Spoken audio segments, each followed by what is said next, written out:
Yesterday, on Wednesday, March 19, 2025, Arise Television broadcast Dr. Reuben Abati, where he accused the president of being a dictator for saying that the Federal Executive Council will make laws for Rivers State. Watch this video. What regard did you violate that section of the Constitution? In fact, he acted as the dictator by saying that the administrator that he has appointed can make regulations and laws will be made for the Rivers State House of Assembly henceforth by the Federal Executive Council. The Federal Executive Council does not have such powers.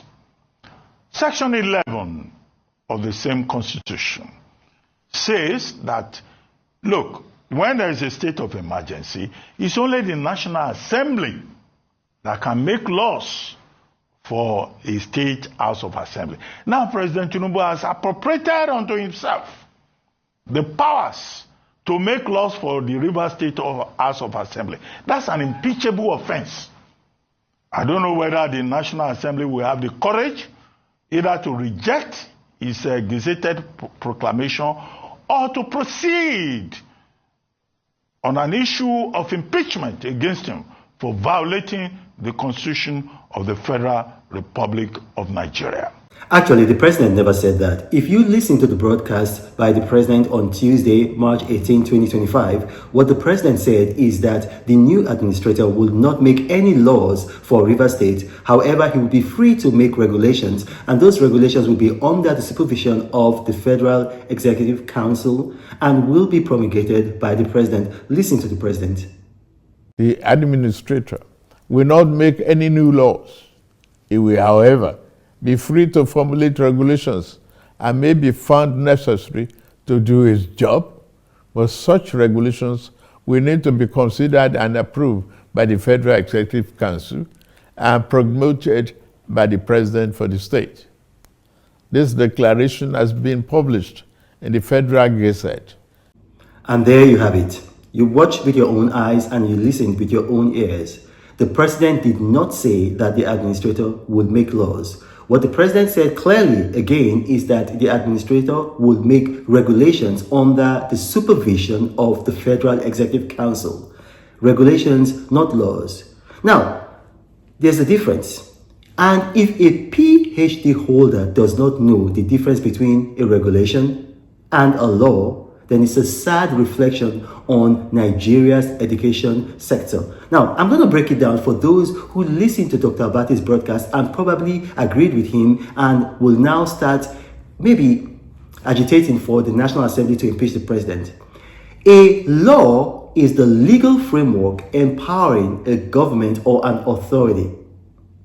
A regulation are the set of rules that enables a government or an authority give effect to a law. I'm going to give you an example.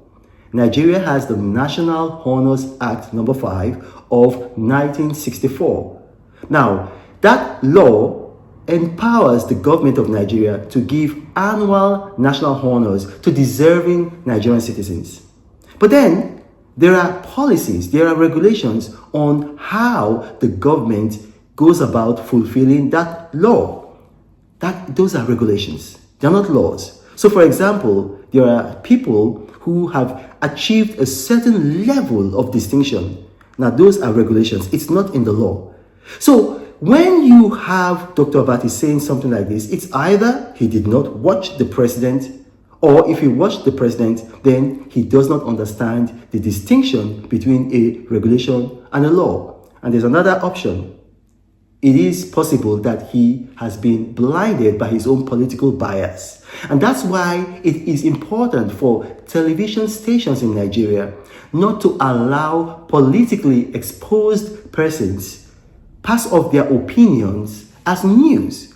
So it should be made clear to Nigerians who are watching any TV station that what you're watching is not news, but the opinion of a person. And if that person is politically exposed, for example, Dr. Reuben Abati is very politically exposed. He contested the election as a member of the People's Democratic Party deputy gubernatorial candidate in Ogun State. Then that should be made known to Nigerians. so that they are not confused and think that they are hearing the news. My name is Ronald Mokri. Thank you for watching, and may God bless you.